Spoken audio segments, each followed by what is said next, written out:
Anthony Adebayo. With you there, but if you're a coach, do you take that chance? Yes.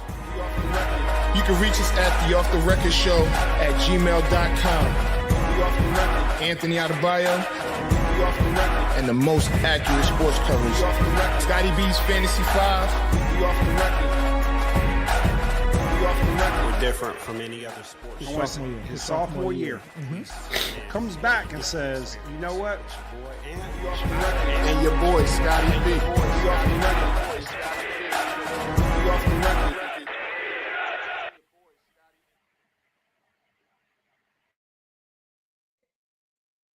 What up?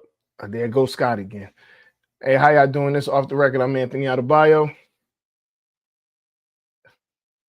See, we should have been in the same room. I know, Scott. I know. I got you. I got your back, dog.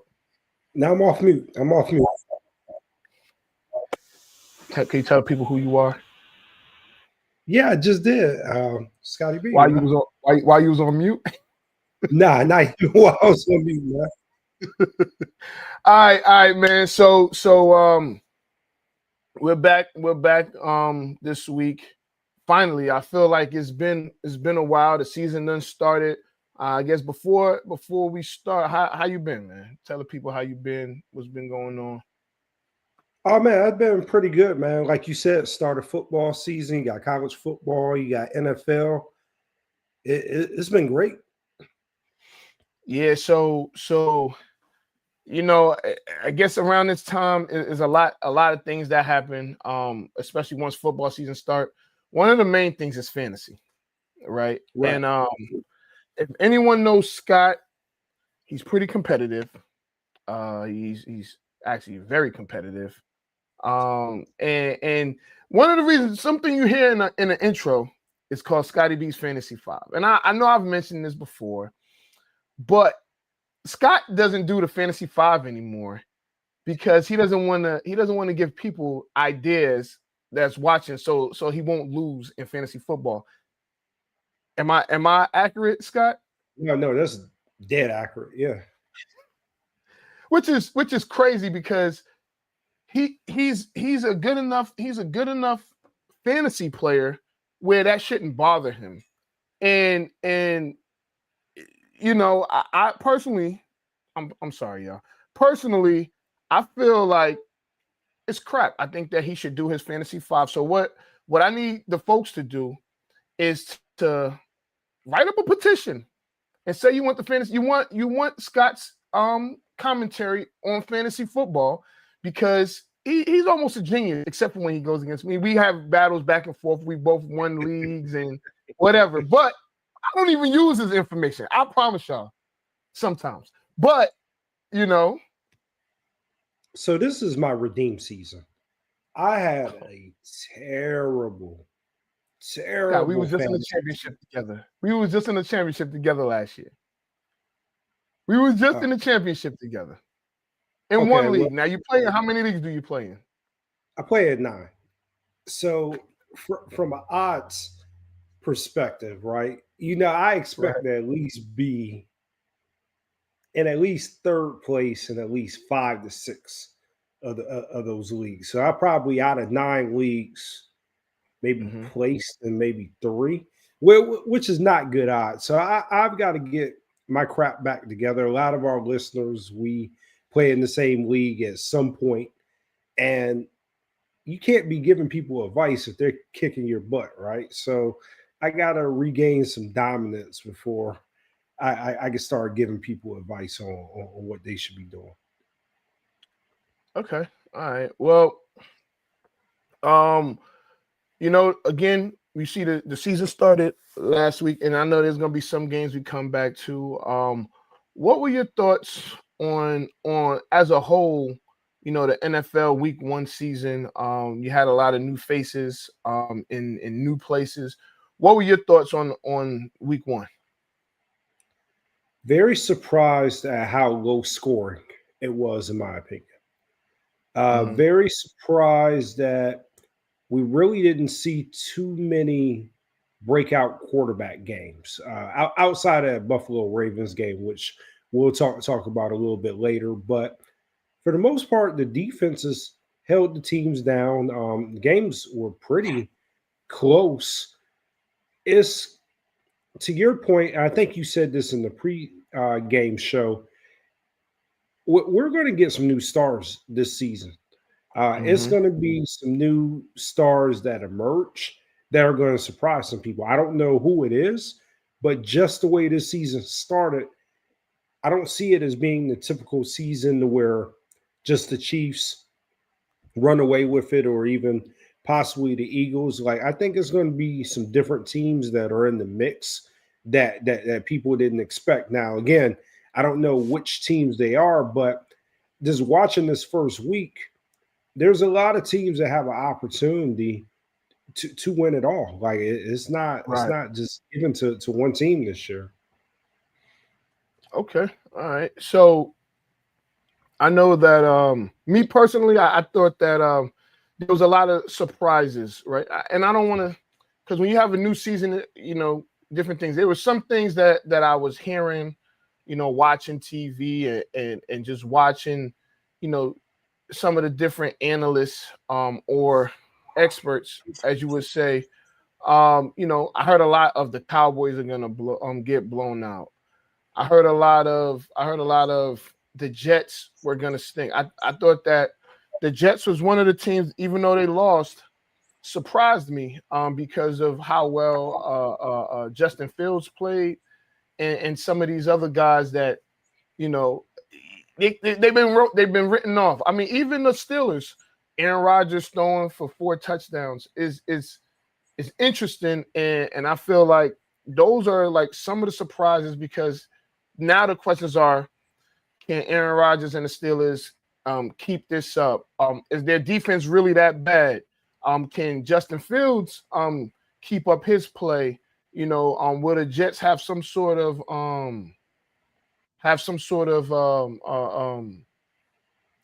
resurgence? So I mean, there's a lot of questions that need to be. I mean, you have Patrick Mahomes and the Chiefs.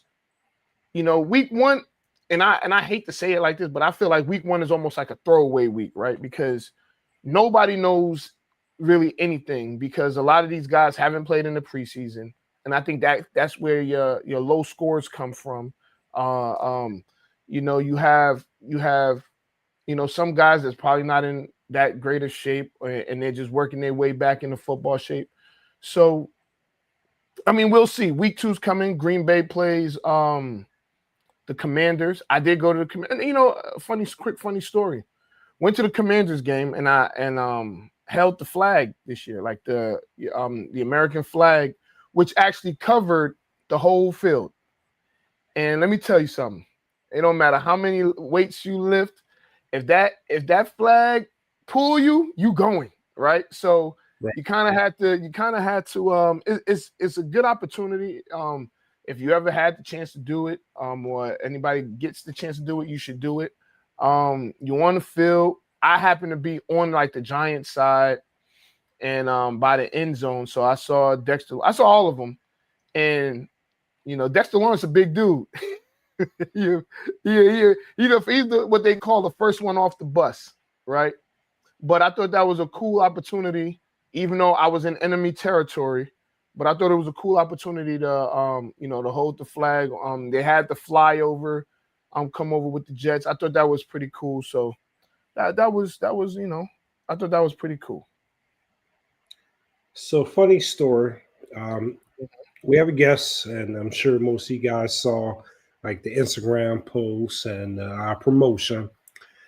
So approximately 8:30 a.m. in the morning, my good old friend Jamal calls me.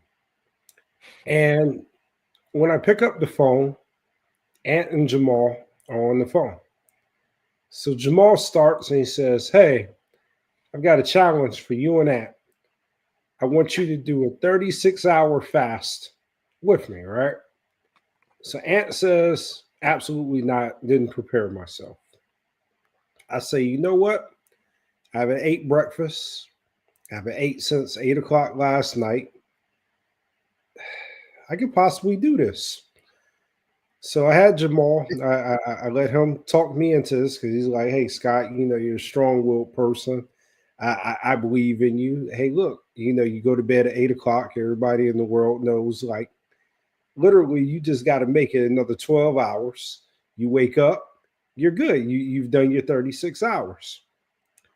So, in preparation for our guests, I go on her page and I start looking at all the beautiful, delicious meals that she's cooked. And guess what? I have a confession. I didn't fast.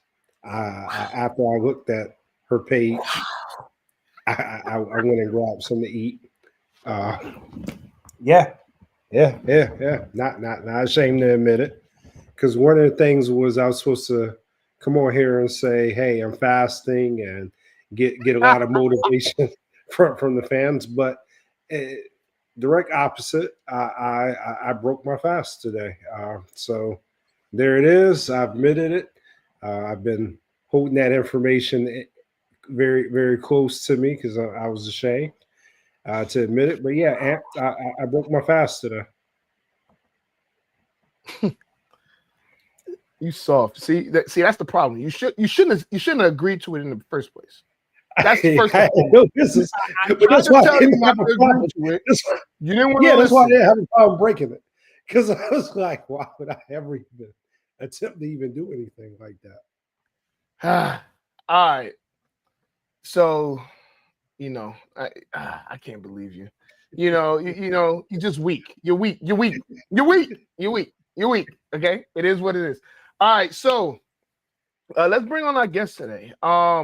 So we have today joining us, we have a woman who wears a lot of hats. I would say a chef, a creator, a content creator, an entrepreneur, a ton of hats, right? And I would say, I met her in Pittsburgh. Actually, the whole meeting was an accident, and we'll talk about it in a moment. But we have someone who is going to join us. Her name is Jen Heasley, and if I said that wrong, shoot me. But did I say it right? You did say it right. Yes. Let's go. All right, how you doing, Jen? I'm well, honey. How are you? I'm well. Hi, Scotty. Okay. How are you? So can I tell this story before you introduce yourself? Just be kind to me, but go ahead. No. It's good. It's good. The good version of it. So, yeah. The good version. So this was probably about a month and a half ago. I was in Pittsburgh dropping off my daughter because she was going to school. I drove to Pittsburgh. She drives to Cincinnati. And so I was in the hotel. It just so happens to be the host hotel for I guess a Black Bear Festival. Bear and Flow. It's called Bear and Flow. Mm-hmm. It's called Bear and Flow. Bear and Flow, right? Yeah, I got the yeah, Barrel and Flow. Mm-hmm. Yeah. So I was hungry. I just went downstairs to get like a drink and like a fork for my food. So I'm going back on the elevator, and I have my drink, and I meet two lovely ladies, and who I would just say they were in a good mood. For whatever reason, they were in a good mood. Thank you. So we're on the elevator and we're talking, and Jen tells me that they're a vendor. They're there for this event, and they're a vendor. I had no clue what it was. I didn't know. So I was like, well, I'm not leaving for like another day and a half because I couldn't find a cheaper flight. So I was like, all right, I'm gonna come up there. So I went up there, and they said to find their booth for their sauce. I'm not even gonna talk about the sauce yet because I want and I have it right here too. It's sitting right here. But anyway, I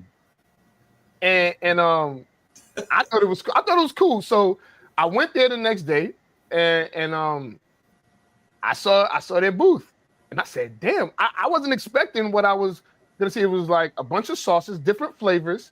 I tried each and every one of them multiple times, and then I bought some that day. So, but anyway, we have Jen here. How you doing?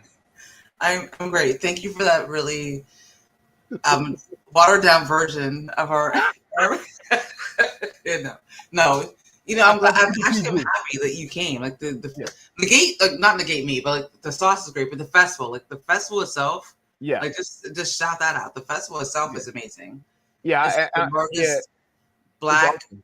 brewer festival in the country. I think nationally. So that in itself is just honestly fantastic. So that's why we go back each year, because it's a great vibe. It's a fantastic vibe. So.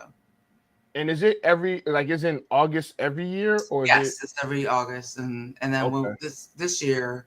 So on Friday nights, when I met you in the elevator, but on Friday nights they have a bottle sampling. So hence why we were where we were, but hence my state. No, so but they at that point they announced that they're going to do a half year version in New Orleans this year. Oh wow! So we're gonna do So for the last couple of years, like 5-6 years, they've been in Pittsburgh. So they're going to try to do New Orleans, and I think April, to try like branch out to see if the brand whatever. So yeah. So that's awesome. All right, so we've spoken about this. Before we even get to the sauce, tell us a little bit about yourself, how you got started and everything. Oh my gosh, it's a long story, but not a long story. So so there's a sauce. So there's a sauce, and then I have a cookbook, and I have a catering company, and I have a brick and mortar. So just to take it all the way back, literally all the way back. So my youngest daughter is now 20. So when I had Brooke, her name is Brooke. So when I was home with her, she was born in January, so we couldn't leave the house. So I was going back and forth between ESPN. At that point, Food Network was kind of like just coming on the scene. So I was going back and forth between, because I'm a big sports person. And so I was like, there's no cooking shows with sports. So then you take it, fast forward 5, 6, 7 years later, and I was like, I need to do a cooking show with sports and food together. I had done I'm a retired teacher, so I taught school. I did cooking shows with my kids at school. I did all these things, but I would want to take what I had done in public education from like cooking things and transfer it to another space. So my friend Leslie, who at the time was a sports agent, we locked into some athletes. So I produced a cooking show called Cooking with Pros. I did things with Louis Riddick, Michael Robinson on NFL Network, Tyrod Taylor, Aaron Maven. So I had a lot of, I'll say, prominent guests at that point. So I produced a whole cooking show. I've written a cookbook, The Game Day Kitchen. And then from that, I parlayed into bottling the sauce. And then from the bottling the sauce, well, it was kind of like back and forth. And I did a catering company. So I said it's a lot to market. It's a lot to like navigate, but I've done a lot of things. So it's hard for me to pinpoint the times of what I've done. But there's a lot. I've done a lot. So I've done cooking. I've done TV. I've done, so the sauce is how you met me in Pittsburgh. Right. But the catering is almost like the bigger arm of my brand, if you will. Got you. Okay, Scott. Yeah, I got a very simple question. So I think I was reading somewhere that you're a former athlete. I ran track. What sport did you play? I ran track. You ran track. What event? 400, 800, 400 hurdles. I was a 400 guy. I ran a 200 and a 400 in high school, in long jump. Nobody wants. I mean, did you run the 400? I did. Nobody wants, like, the 400 is the worst, like the worst race ever. I don't like anything over 400. I love the 400. I hate 800. Definitely hate 1600. Don't put no hurdles in front of me, because I'm just gonna kick them over. No, the 400 hurdles are like, I mean, that's horrible. But like, honestly, the 800 is not that bad. So it's like a combination between like all the worlds. Like if you like sprint, they kind of stay here. I like the mile actually, because I've done, in my adult life, I've done half marathons, and 10Ks. So I'm really more of a distance runner, to be honest. Okay. So let me ask you, what do you think? How do you, was your, I guess, your motivation for? And let's talk about the sauce as well. So can I bring it on camera? Yeah, of course. I have this one, y'all. This is one. It's probably a little blurry. This is That's the Maryland style. So that's the that is you are good. How did you see that? because I make it's my brand. Like, wow, it's I the know. Maryland style. Like, what are you talking about? So it's the Maryland. So like Maryland, so it's Natty Bone Old Bay. Mm-hmm. And so, all right. So when I go back to the entire cooking show, so the platform of the cooking show was bringing sports and food together. So initially, and I had a blog. So the premise was by city. So DC, Mambo sauce, Philadelphia, cheesesteak. So the whole thing was like writing the blog and correlating it to what was significant and relevant for that particular city. And at the time, I was still teaching. And my principal, even though I lived in Baltimore for many years and I partied in DC, but my principal was a native of DC. And she was like, Jen, you got to do your own Mambo sauce. So like I kept doing these models, these versions of it. And then finally she was like, oh, you hit it. You nailed it. So I nailed the original version of it, if you will. And then I now have 8 flavors. So I have the original spicy, the Maryland, which says Old Bay Natty Bow. I have pineapple habanero. I have mango chipotle. You know, so I wanted to be different than what the normal DMV people would say. And please know I get chastised. And then they're like, oh my gosh, it really is DMV. I'm like, yeah, I know. But like, so I'm like, please cut me a break. No, but I had to, so I had to like, anyway, so that's how how it kind of transpired. So it was a matter of just working through it with her. And then we started bottling it, just going to like festivals, beer festivals, because drunk people love sauce. It's amazing. And then, no, seriously.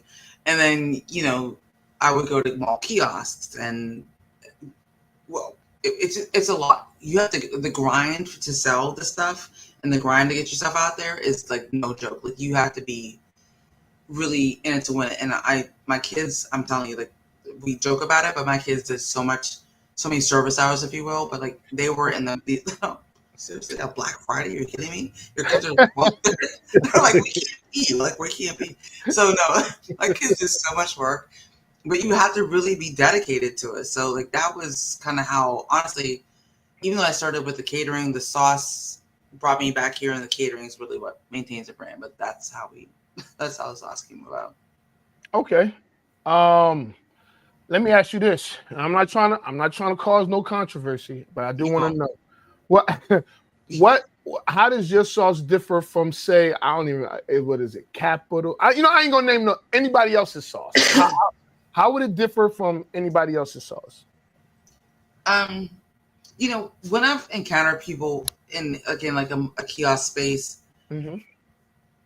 well, obviously I'm gonna say mine's better. Like I'm not gonna but I would never. I'm like, mine's better. Like everyone wants to feel like, if you don't think I don't care. If you don't think what you do is better, whether it's sports, sauce, whatever, I'm the best. I'm gonna say I'm gonna be the best. And right. you yourself, Anthony or Scotty, can decide, is Jen's better or is this better? Like you can decide that for yourself. Just sample it. Just taste it. I mean, they're on a broader production. I'll say my competition, like who the brands you name, but like main brand in the sense of Mambo sauce. But like I don't know. Like I just feel confident in what I'm producing. Like we work hard. Like we are literally single batching every product, every bottle, literally every bottle. So I just think that sets us aside, and I think that we have 8 flavors sets us aside. But I would never, especially because it's a Black-owned business. Right. I would never in any way like try to demean or diminish another brand. That's just not my personal way of thinking as far as, I don't know, business. No, I definitely understand that. All right, so a lighter question for you. What is your football team? The Steelers. So week 1, you got to see Aaron Rodgers. Obviously, the Steelers are all in this year. Were you impressed week 1? Like, what are your thoughts? Well, I was communicating with some friends, and I'm not a fan. I was very disappointed in our choice, to be honest with you.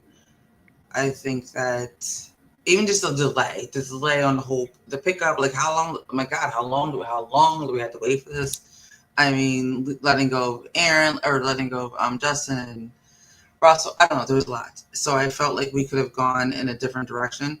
That being said, I was surprised that he performed the way he did, or the defense performed, or just I don't. He's not for me. That's all I'm gonna say. So can I say something to that? So you're by far not the first Steelers fan that I've heard say, they did not want Aaron Rodgers as their quarterback. And if I'm being honest, to me it looks funny, but I think that I don't know. Well, right now I guess he does fit, right? They scored whatever it was. He fit for the game. Yeah, for that game, but it's just something just looks a little weird to me seeing Aaron Rodgers in for us. Yes, he does not fit. He does not fit our model. He does not fit our model. Like, he doesn't seem like he's like a California guy, right? You know, and it just doesn't. You know, you go and now let's be clear. I think he's the best option or the best quarterback you've had since Ben Roethlisberger, but I've listen. You're not the first person I've heard say they didn't want. He wasn't their first choice. First, second, third, fourth, fifth, sixth choice. I don't think he's the best version since Ben. I don't know that. I mean, I feel like if we had developed, I don't know. I'm not a quarterback coach, but I don't know that. Like, okay, let's just go with the age factor. Like, I know we got Justin, we have Russell, right? I don't know that he, like, and then the holdout factor, like in the draft. Like, I'm not saying that. Like, we maybe could have made some other choices. Like, I'm not. Guys, I'm busy, so I didn't go through the entire draft process or the entire draft, team or whatever. But I just feel like as an organization, he does not fit what we as an organization typically go with, and I don't. For me, it didn't align. Now Sunday, I was cool about the game, but like next week, what's going to happen? And he has a history of being like shit. He has a history of like coming in like, oh, what did Mike do? Like, don't come for Mike. Do not come for Mike. Oh man. So that was going to be my next don't come for Mike because I'm not for shit. But hold on. I got to hear it from you. So if Mike Tomlin, I love him. 500, does he deserve to keep his job? Yes, he does. Why wouldn't he deserve to keep his job? Look at our team. We had Chuck Noll. Come on now.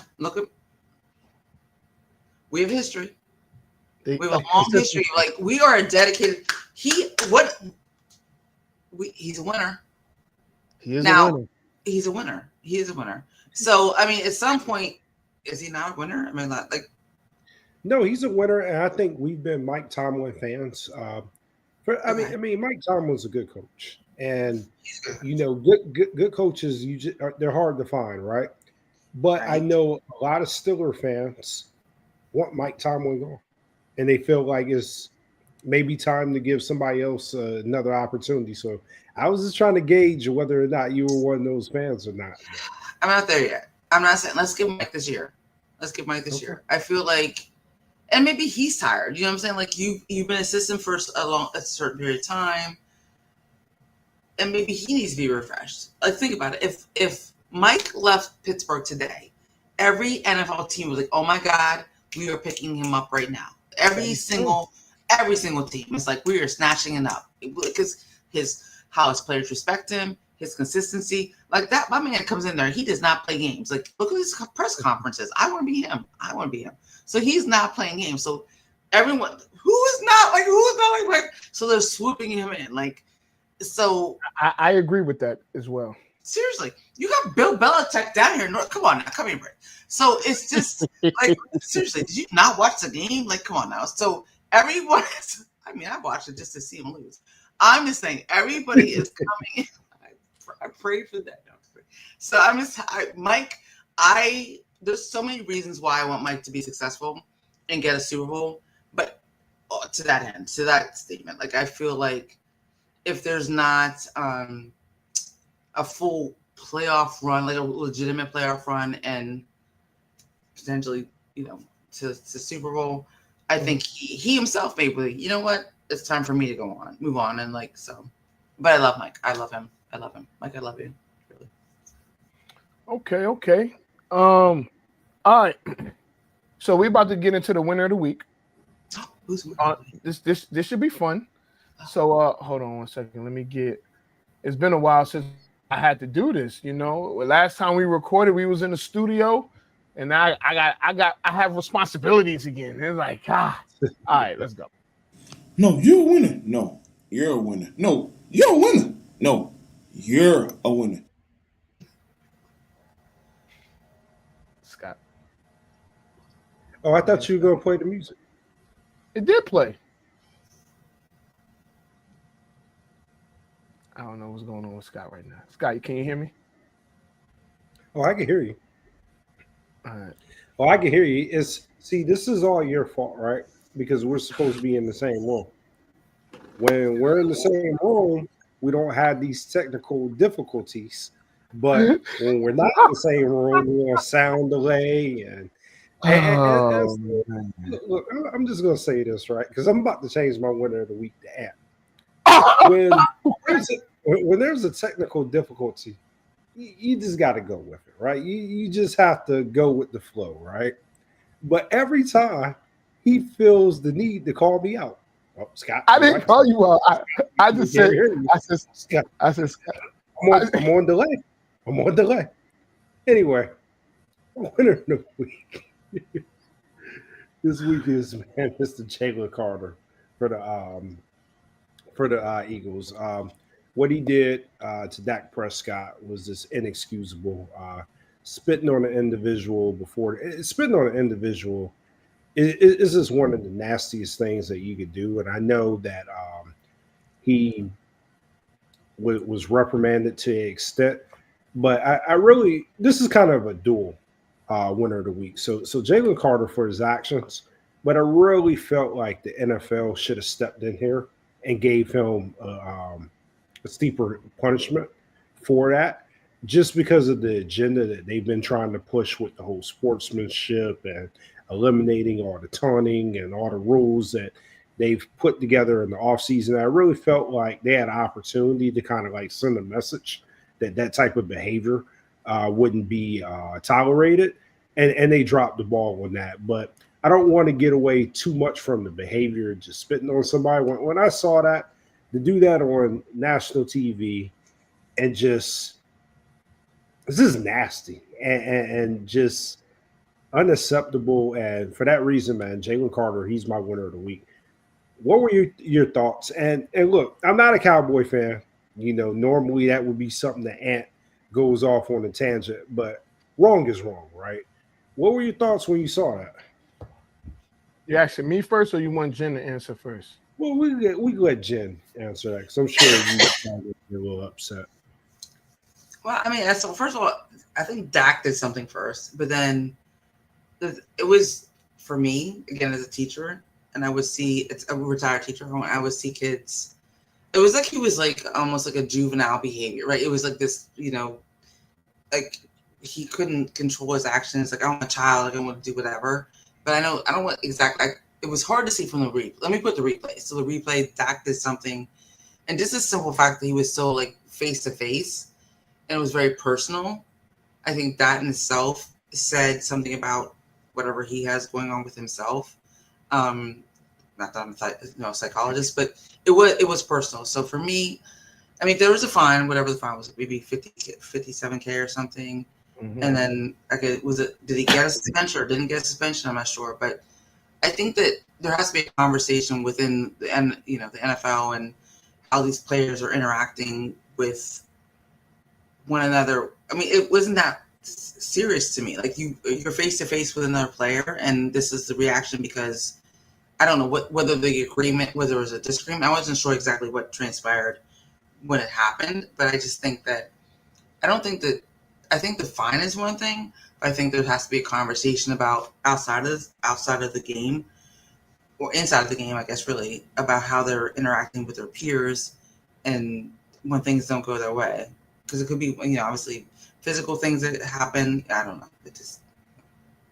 So my take on it is, I mean, first things first, forget football. This is like you're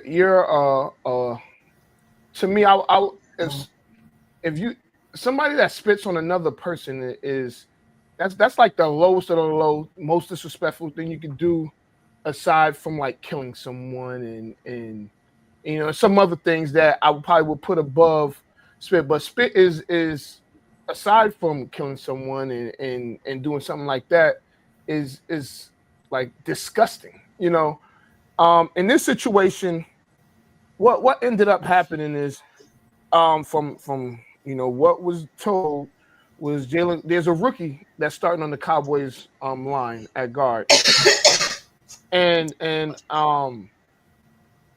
he was trying to bully this guy before the game, talking a lot of trash and blah blah blah. Right, so it's trash talk. So that now I'm not gonna absolve that, but he didn't spit on anybody. Now he spit on the ground towards towards him. He didn't want whatever the case is. He spit towards him. They had that discussion. They got face to face. At that point, he could have pushed him. I think if he would have pushed that, he probably would have got a penalty, but he wouldn't have been kicked out the game. It's a rivalry game. I understand it. But to spit on someone, you spit on somebody, you're a low quality type person.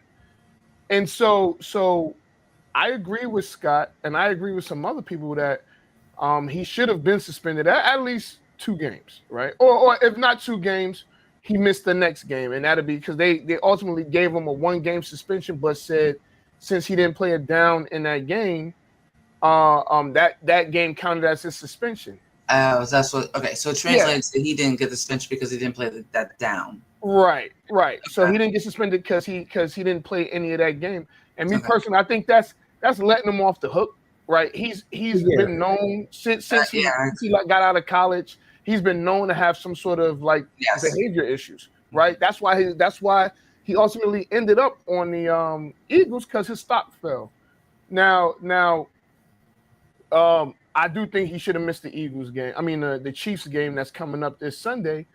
But he isn't. But the NFL, this is your marquee, not I won't say marquee matchup, but this is ring night. This is to open the season, and the first thing that people see is a guy from the Eagles spitting on not just any play, the quarterback of the Dallas Cowboys. Like, not only is he the quarterback of the Cowboys, he's the highest paid player in the league. So whatever anybody may think about Dak Prescott, at the end of the day, you can't change it. He's the highest paid player in the league. So you still got to protect him, and he's the quarterback of the Dallas Cowboys. So I feel like his ejection was justified. The fine, I was cool with the fine, but the whole non-suspension thing because he missed the game was BS to me. But I mean, we are where we are now. What happens when he takes it a step further and does something else where he can't control his emotions? Then what? Then they're gonna say, "Oh, he got ejected, so we'll just suspend him for the 2 quarters." I don't know. It's kind of crazy to me. So you bring me to another point, right? So Lamar Jackson, he pushed the fan, right? That pushed DeAndre Hopkins. What were your thoughts on that when you saw that? I thought that fan's lucky he didn't get it worse, because you don't listen. DeAndre Hopkins kind of he just brushed it off, but Lamar Jackson, he handled it, and nothing should happen, because we talked about this before, Scott, with some of these fans getting outrageous and doing some things and don't expect repercussions. Now this. I don't know if you guys saw the video of this fan yesterday, and he had on a neck brace. He apologized, and it was bad. I'm like, oh, this guy's trying to set it up so he could, because he's right now he's not allowed to come to any more Bills games indefinitely. Mm-hmm. As he shouldn't. I don't think he should be able to. I think that I don't know who was in charge of that decision. But no, I think that he got what he deserved. The Eagles owner, Jeffrey, whatever his name is, he said that anyone that behaves that way could not come into their stadium as well. After the woman from the Phillies fan, the woman that like intercepted the ball or tried to take the ball away. Yeah. So he said the same concept, like whether for them and as well, like obviously, for Lincoln Financial. So I think they want to like avoid fans or like these aggressive fans that are coming and like taking over, trying to bully athletes or other fans. I think that's what we would hope they would do that. So. All right. Yeah. Let's keep it at the football talk for a second. Oh, I'm sorry. No. So you brought up a point earlier. You were talking about Russell Wilson. Mm-hmm. We saw his debut with the New York Giants. Yes. Didn't look that good. Do you think that they should stay with him or go with Dart? I have mixed feelings because I only saw a portion of the game. I personally feel like I'm big on developing the talent. I'm big on like the mature player, the seasoned player being, as if I played football. I didn't, but like I feel like there's an element of it, and I don't think the New York Giants have any position to be like, oh my, like come on, seriously, come on. Look at the group we're talking about. I feel like Russell like developed a guy. Like I mean, we got the guy Vito doing commercials for Progressive. Like come on, they're like a are you kidding me? Like they're not even like who is even like operating this team. So I feel like let's let Russell develop my boy, and then. I mean, it's like like juggling balls. Like, who's gonna be like the best person in this situation? Like, there's no like really. I don't know who's a quarterback coach. Like, so who's? I don't even. You can't even like. I'm saying this like loosely. Like in general, like I feel confident like in my team. Like Pete Carroll went to Raiders. Like I follow my coaches. Like so I don't even know who's there doing their job. Like their head coach is like. Who's like a weight coach? It doesn't matter. The point being, I feel like Russell should develop him, and then if Vito, like, it's a train wreck. Well, the Vito's not there anymore. Where'd he go? Like he was in a commercial the other day. Yeah, I think he's cooking. No. He's my God. No. DeVito is he's in New England. Is he? Oh well. The Giants cut him. So he's he's in the Northeast corridor or whatever. Okay. Yeah. He's just up the road a little bit, like a couple hours. So the Giants cut him. He went to New England. So the Giants, if I'm not mistaken, of course New England picked him up. Of course New England like he has zero. Are you kidding me? Like what is he? Come on, you can take James Winston to like freaking the Patriots? Are you kidding me? You take this guy up there? I don't know. Yep. So. So I mean, just stick with like let's let Russell coach up this guy, and then let's see what happens. I don't know. All right, so just because you asked the question, and I feel like I should answer. Yes. I had to look it up too, by the way. The Giants quarterback coach is Shea Turney. And where's Shea come from? Who's this coaching trade? Who's this like? He's the fruit from him. Okay, well. He served under Brian Daboll. Wait. So he served as an offensive assistant, and then assistant quarterbacks coach for the Buffalo Bills. And he also worked with head coach Brian Daboll at the University of Alabama as an offensive analyst. So he's pretty familiar with Brian. Him and Brian Daboll are pretty much really cool. I mean, he's worked with him, and this is the third location he's worked with Brian Daboll. So. I mean, okay, cool. Like you bring your people along. I get that. Like you gotta be true to your people. I'm down with that. Like, right. But I mean, come on. No, I agree. So I think that Russell Wilson should. A lot of people think that the Giants should just bring in the rookie and just let him learn trial by error. But I don't think that's the case. I think we've had enough examples of quarterbacks sitting year one and then coming in year two and playing. I mean, Eli did it. Patrick Mahomes. You had even somebody as new as JJ McCarthy. We don't know what we're gonna get from him yet, but he just got another win. He doesn't lose a lot. That's what we do know. JJ McCarthy doesn't lose. So I mean, I personally think that Jackson Dart should sit this year, especially I'm not because the saying Giants have sit. a tough, huh? I'm saying like I feel like the mature player. I don't know. Like JJ McCarthy, but he was injured. McCarthy. Let's go back to that. Like That is true. That is true. Who says he wouldn't have been a starter last right. year? But I'm saying, but like again, like developmentally, like I don't know. I just again, I play the sport. I'm just saying, like I don't think that every single time. I don't know that I don't think college transitions to NFL for every single. You guys know that you see I it. agree Like that. it's not I agree. transition for every single person. That is true. So whether it's run RPO, like whatever it might be, like so those things don't translate to every single system. Like look at Lamar Jackson. Look at people who build systems around the player, right? So And Lamar Jackson sat for half of his rookie year as well. I mean, Joe's gone, but they, and then my boy John decided like let's just develop a plan around him, and like he's and I'm a Steelers fan, but I love Lamar. Like I actually love I love Joe. I love all of my entire. Like I'm losing because I love everybody in my freaking division, but I just think that when you, oh my God, but when you look at when the coaches say who do I have and how do I develop it, it's the people that have the capacity to do that. So you have Mike. Well, Mike didn't do it, but like. Like John, like with Lamar, like I think when people take the time and say, "What are the talent we're bringing in?" Like, or even the GM talking to the coach because they always don't talk. And how do we how are we moving forward together as an organization? If like the quarterback is like our bread and butter, like what are we going to do? So I think that's sometimes what isn't what I mean to me seems like somehow missed. Like, what do we have here, and who we're bringing in, and who's going to be our next generational talent, or it could be.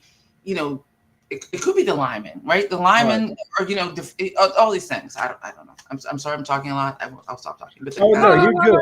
You're good. No, that's what you're here for. Hey, look, you cooking. We gonna let you cook. I don't know. Like there's so many thoughts. I just feel like I don't know. Like I don't know. So I just think sometimes when you have these, I don't know. I don't even know where I got off on a tangent, but I just think that as far as the quarterback, as far as New York, I feel like Justin's okay. I feel like Russell should stay. So the Giants, I feel like Russell should stay. I feel like Justin is cool. And Pittsburgh should just stick with, I guess, Aaron for now. So I got a question for either one of you guys. Okay. Was there a team that you were impressed with after week one? Impressed with or not impressed with? Impressed with.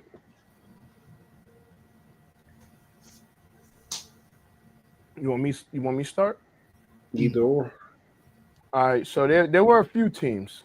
Some even in losses. I was impressed with the way Buffalo fought. I think that they're still. I honestly, it's crazy as this sounds, I still think Baltimore is a better team. I just think that they had a little bit of bad luck, some questionable coaching, but I won't question John Harbaugh, even though his teams are known to give up leads. But that's besides the point. He has a really good team.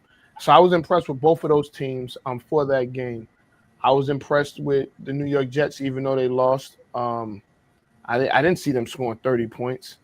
I was also impressed with the Los Angeles Chargers. I think that they're putting a lot of teams on notice. And I know when we did the preview show for the season, I believe we all picked Kansas City to win that division. And my I know my statement was until somebody beats them, I will continue to pick Kansas City.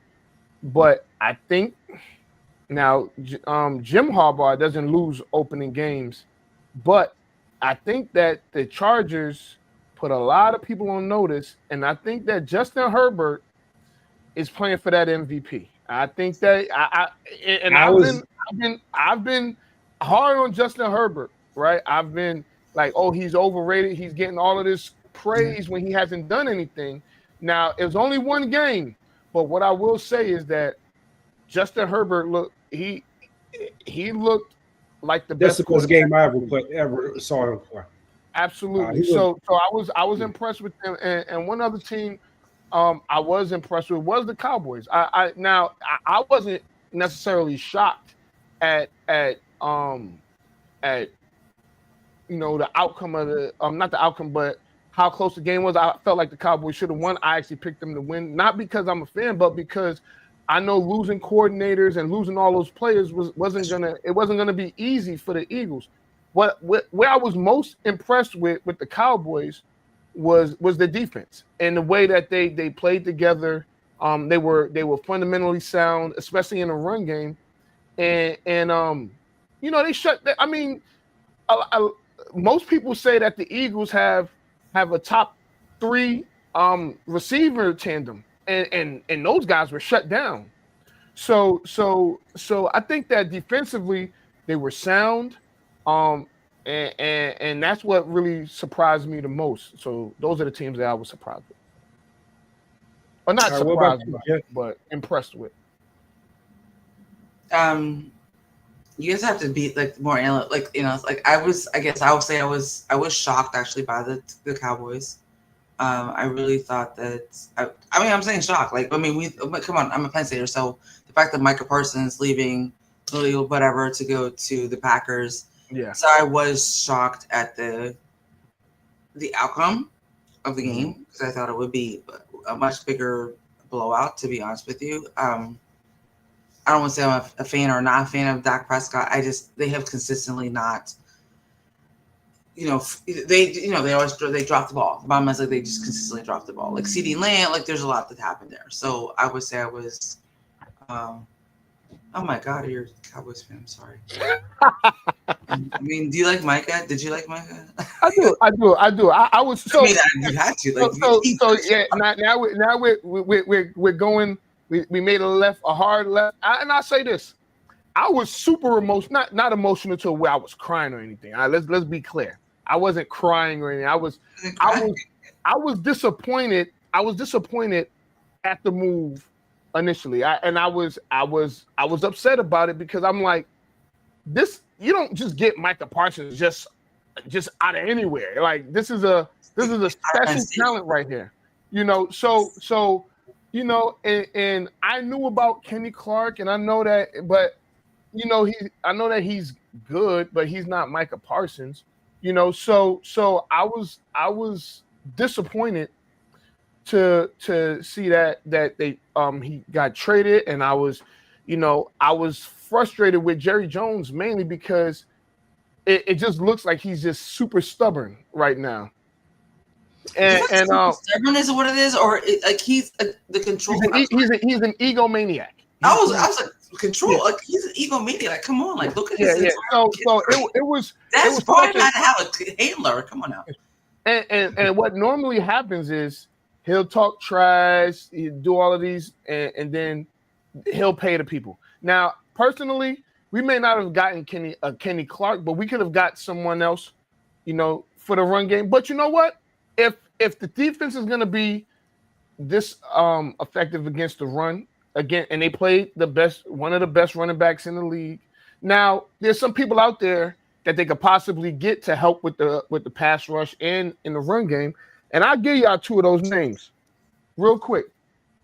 Of course, Christian Wilkins, who got released by the Raiders because he's a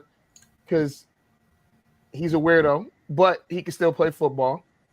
And the second person that I would think that they should think about bringing on is Jadeveon Clowney. He's a free agent, and he can help in the pass game.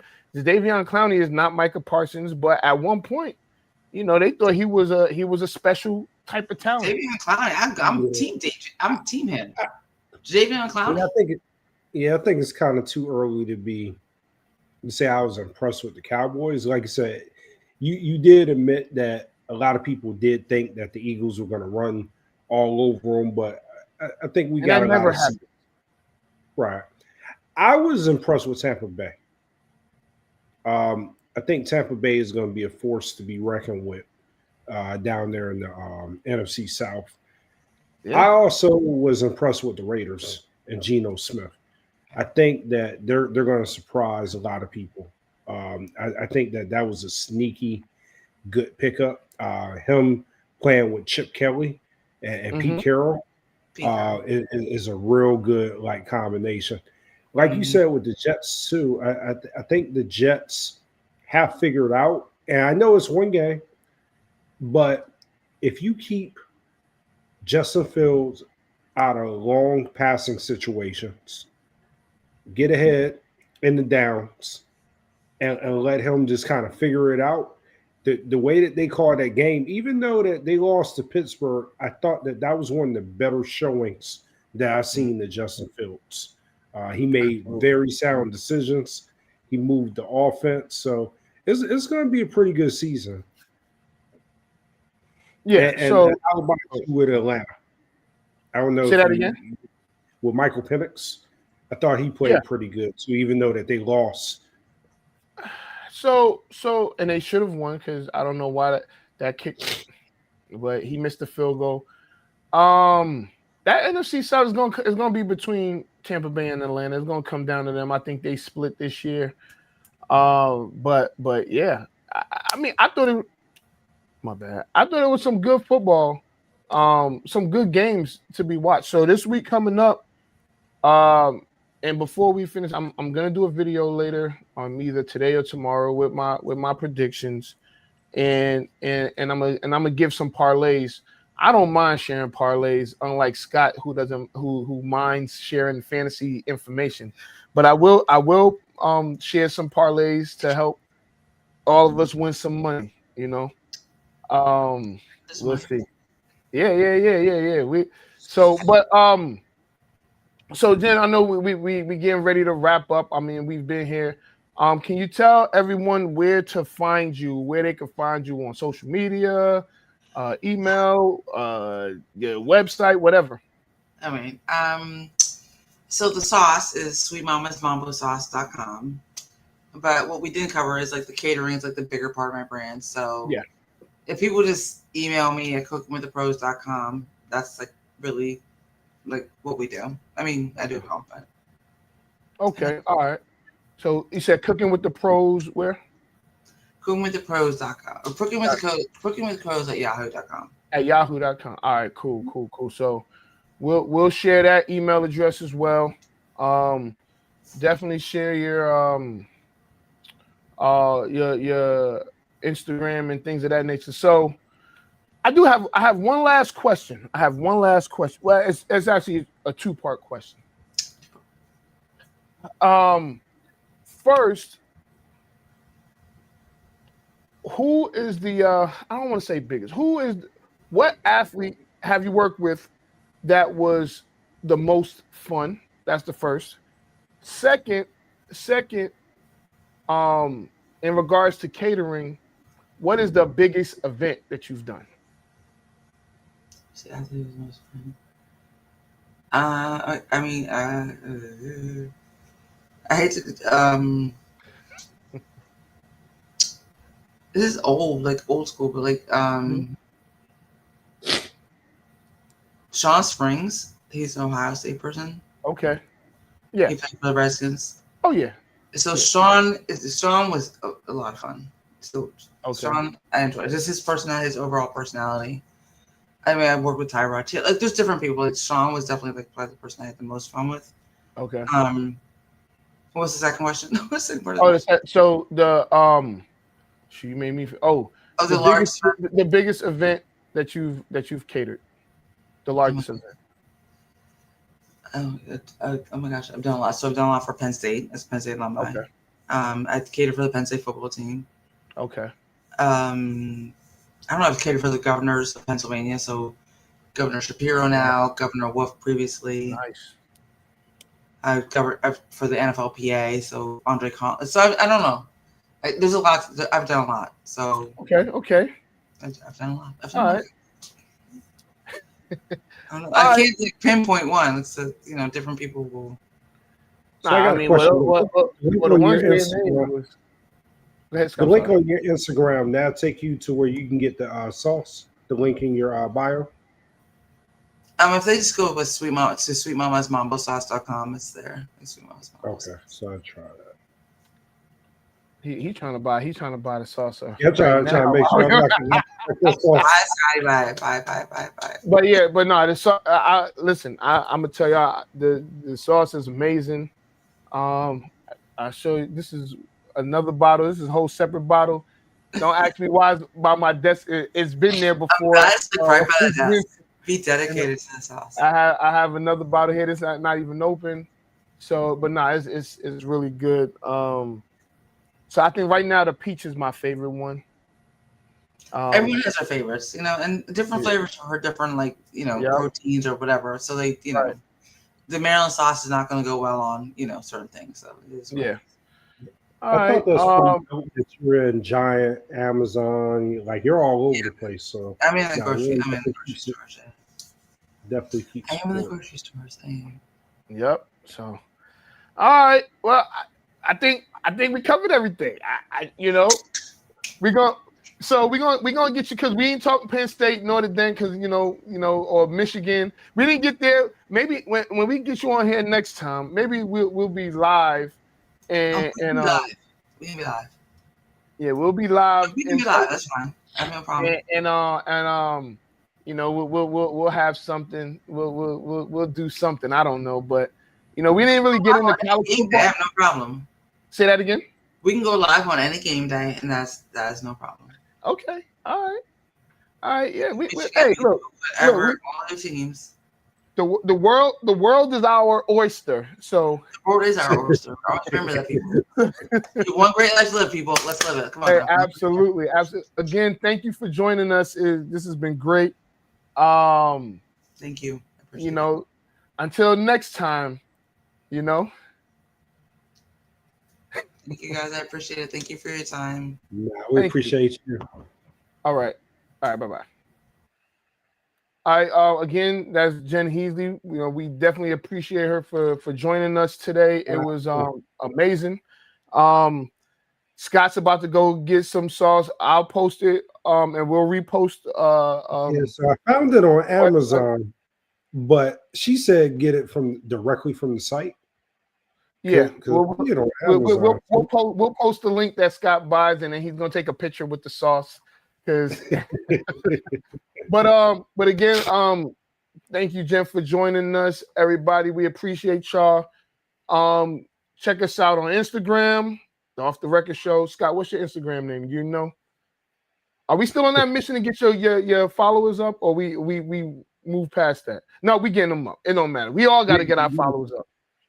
Until we reach, we give us a number, Scott. Give us a number that we all got to reach.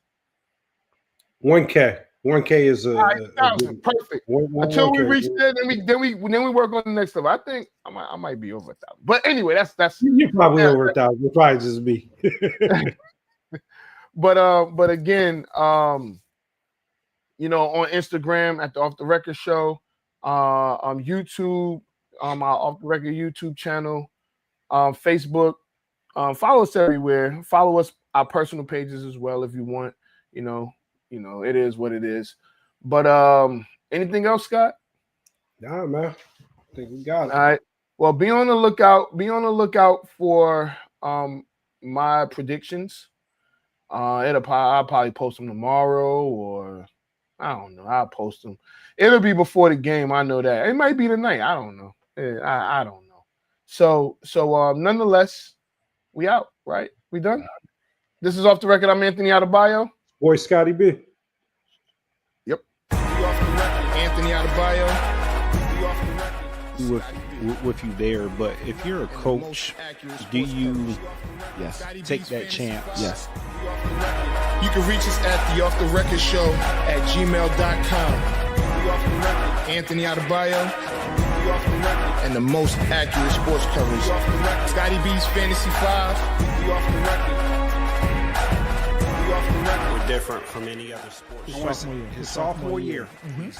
Comes back and says, you know what? And your boy, Scotty B.